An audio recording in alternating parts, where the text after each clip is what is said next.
In just over a month, the United States and Israel have launched one of the most decisive military campaigns in modern history, Operation Epic Fury. Over 11,000 strikes. Iran's missile stockpiles gutted. Their navy in ruins. Air superiority locked down. And the regime's top leadership? Taken out in the opening hours.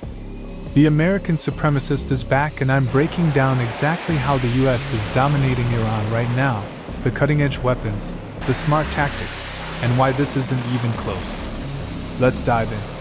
It kicked off on February 28, 2026, with a jaw-dropping surprise assault. Nearly 900 strikes in the first 12 hours alone, coordinated between US and Israeli forces. The goal? Simple and ruthless: obliterate Iran's ballistic missiles and drone factories, sink their navy, and permanently shut down any nuclear threat. Supreme Leader Ali Khamenei and key IRGC commanders were eliminated in precision decapitation strikes. Bro died on the first day of the war. He got no aura. Iran tried to retaliate with missile barrages at random uninvolved Gulf states, but US and allied defenses, Patriots, THAADs, and fighter patrols have knocked most of them down. Meanwhile, American strikes keep hammering home. Let's talk weapons, because this is where US tech is straight up rewriting the playbook, regardless of what IRGC propaganda on Twitter says. First up, the Stealth Kings.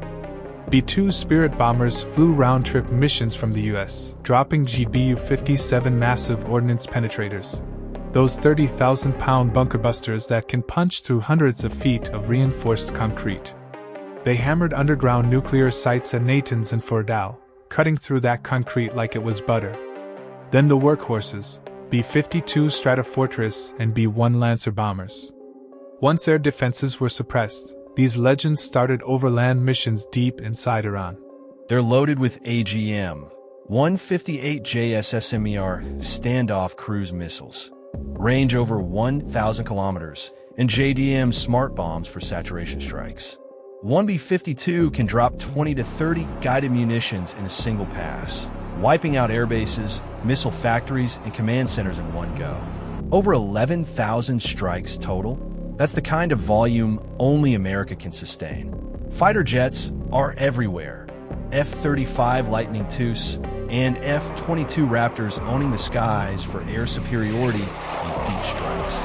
F-16 Wild Weasels took out radars and SAM sites in classic SEAD missions. Navy F/A-18 Super Hornets and Marine F-35Cs launched from carriers in the Gulf, backed by EA-18G Growlers jamming Iranian communications in real time. On the ground and sea side, game changers. Tomahawk cruise missiles from destroyers and subs pounded coastal defenses and naval bases. Over 150 Iranian vessels damaged or destroyed. And making its combat debut, the precision strike missile, PRISM, fired from M142 HIMARS launchers. Long range, pinpoint accurate, and perfect for hunting mobile missile launchers. Don't sleep on the drones. MQ-9 Reapers for persistent surveillance and strikes, plus the new low-cost Lucas one-way attack drones. Basically upgraded Shahid-style kamikazes turned against the regime. Cheap, effective, and relentless. All of this is enabled by ISR spy planes like the U-2, RC-135s, and drones feeding real-time intel to pilots for dynamic targeting. A jet takes off, get the new target mid-flight, and boom, threat neutralized. Tactics are just as impressive as the hardware. This isn't random bombing like communist leftists like Hassan Piker would have you to believe. These are targeted precision strikes with the most advanced technology. Step 1. Total air superiority. US and Israeli forces wiped out Iran's integrated air defenses' early radars, SAM sites, command nodes. Once the skies were clear, everything else followed. B-52s could fly overland without fear. Step 2. Systematic degradation. Focus on 3 pillars: missiles/drones, navy, and nuclear capability. No more Iranian proxies launching unchecked attacks. Production facilities are gone. Launchers hunted down with real-time intel. Step 3. Precision blended with brute force. Dynamic strikes mean fewer civilian risks, and maximum impact on military targets. Electronic warfare jammed Iranian coordination, while layered defenses protected U.S. forces and allies from the inevitable counterfire.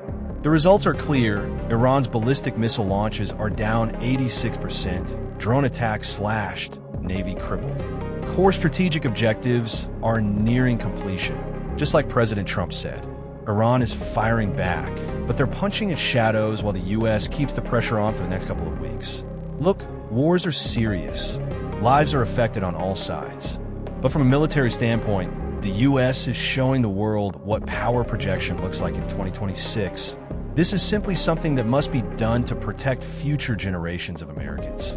Imagine another radical genocidal regime like North Korea, constantly threatening nuclear war, but this time it's also using proxy forces to spread terrorism across the world.